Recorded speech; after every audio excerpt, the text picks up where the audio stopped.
Hello. আজকে আমি দেখাবো একটা সুন্দর রেসিপি, তালের বড়া। তালের বড়া সুন্দর নরম কিভাবে হয় এবং সুস্বাদু খেতে কিভাবে হয় আজ আমি দেখাবো করে। প্রথমে বাজার থেকে আমি দুটো তাল আনলাম, একদম দেখতে কালো কুচকুচে তাল, বেশ সাইজে বড়। তো এই তাল আনার পর ভালো করে ধুয়ে নিলাম। ধোয়ার পরে তালের উপরের যে খোসা কালো অংশ সেটা ভালো করে ছাড়িয়ে নিলাম। ছাড়ানোর পরে এই যে তালের যে আঁটি আছে, এই আঁটিগুলো ভালো করে এইভাবে একটু জল দিয়ে ওটাকে ভালো করে নোটটাকে মানে বের করে আনতে হবে। আঙুল দিয়ে সুন্দর করে ওটাকে নরম করতে হবে, ভালো করে হাত দিয়ে মেখে মেখে। তারপরে চুপড়ি নিতে হবে। যাদের এই রকম চুপড়ি নেই, মানে এটা কঞ্চি দিয়ে তৈরি যে চুপড়িগুলি হয়, এই যে বাঁশ কঞ্চির চুপড়ি এটা আছে। আর যাদের এরকম নেই, যাদের প্লাস্টিকের আছে, তাদেরও হবে, মানে ছিদ্রযুক্ত কোনো পাত্র স্টিলেরও হতে পারে, ঠিক আছে? তো যার কাছে যেটা অ্যাভেলেবেল সেটা নেবেন। ভালো করে ওয়াশ করে নিয়েছি আমি এই চুপড়িটা। নেওয়ার পরে যে তালের আটিগুলো সুন্দর করে জল দিয়ে মেখে মেখে মেখে রেখে দিয়েছিলাম, নথগুলো লুজ করে দিয়েছিলাম, যাতে এইরকম ঘষলে নথগুলো বেরিয়ে আসবে অনায়াসে। তো সেই জন্য বললাম, এটা অনেকেই করেন না, হয়তো সরাসরি আঁটিটা ছাড়িয়েই হয়তো এরকম করতে থাকেন, হয়তো ওই জন্যে তাড়াতাড়ি নথটা বের হয় না।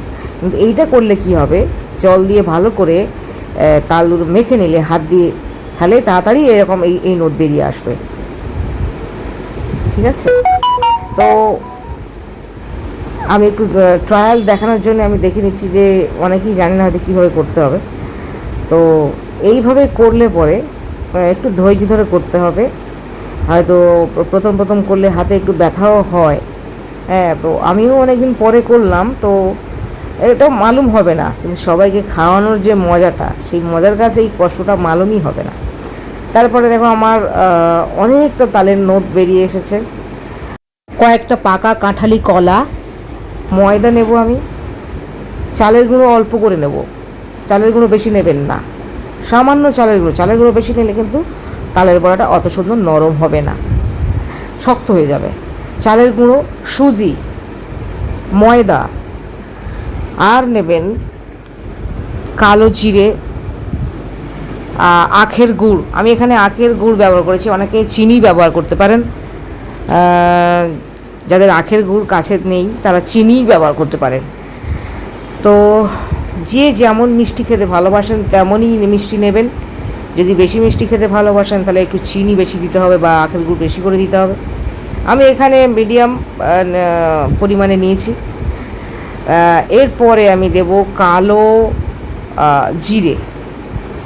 জিরে পরিমাণ মতো দিলাম। তারপরে আমি দিয়েছি সামান্য পরিমাণ লবণ, সামান্য পরিমাণে। প্রথমে আমি সুজিটা একটু ভিজিয়ে নিয়েছিলাম। তারপরে আমি তাতে দিয়ে দিলাম ময়দা, পরপর আমি বলে যাচ্ছি, সামান্য চালের গুঁড়ো। তারপরে আমি দিয়ে দিলাম 1 প্যাকেট আমুলের শুকনো দুধ। ওটা অপশনাল, দিতে পারেন নাও দিতে পারেন। তো আমি এখানে দিয়েছি একটু টেস্টি হবে বলে দিয়েছি। আচ্ছা, তারপরে এটা সুন্দর করে ফাটিয়ে নিতে হবে, জল দেবেন না। এখানে আমার তালের পাল্প অনেক পরিমাণে বেশি আছে, আমি তাই জন্য আমার জল দিতে লাগেনি। তো আমার খুব সুন্দরভাবে ব্যাটারটা তৈরি হয়ে গেছে, বেশি পাতলা নয় আবার বেশি ঘনও নয়। তো তেলটা হালকা করে গরম করে নিতে হবে, তেল বেশি গরম করলে হবে না, হালকা গরম করে আঁচটা কমিয়ে রাখতে হবে, ছাড়তে হবে, এই রকম গোল গোল করে ছাড়তে হবে। তো দেখো কিভাবে করতে হয়। আজকে আমি বাকিটা আমি করার সময় বলে দিয়েছি। গতকাল আমার নীলেশের জন্মদিন গেছে, 15 আগস্ট। আমি ওদের জন্য বড়া এনেছি, কিন্তু বড়া পরিমাণটা খুব বেশি ছিল না। তো আমি ঠিক করলাম যে এখানে এসে আমি আবার বড়া ভাজবো, যাতে বাবা মা একটু মন ভরে খেতে পারে, চাইলে পছন্দের কাউকে দিতে পারে। খুব ফ্লাপি হয়েছে কারণ আমি সুন্দর করে ব্যাটারটা কিন্তু ফাটিয়েছি। সুন্দরভাবে ফাটাতে হবে, তবে সেটা নরম হবে।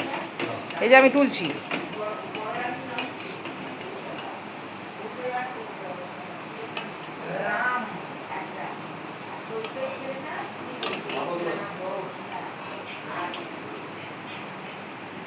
একটা পাত্রে আমি তুলে নেব। অসাধারণ হয়েছে, দেখুন ক্লোজ করে আমি দেখাচ্ছি। একটা কথা বলে রাখি যে তালের বড়া যখন দেখছেন যে গায়ে লেগে যাচ্ছে না, এইভাবে খুব সুন্দরভাবে উল্টে যাচ্ছে, তখন দেখবেন যে বড়াটা হয়ে এসছে। বেশি কড়া করে ভাজলে শক্ত হয়ে যাবে। এই যে বড়াটা হয়ে গেছে আমার, তুলে নেব। তালের বড়া দেখতে লাগছে যেন গোলাপ জামুন, বড় বড় হয়েছে, তুলে নেব।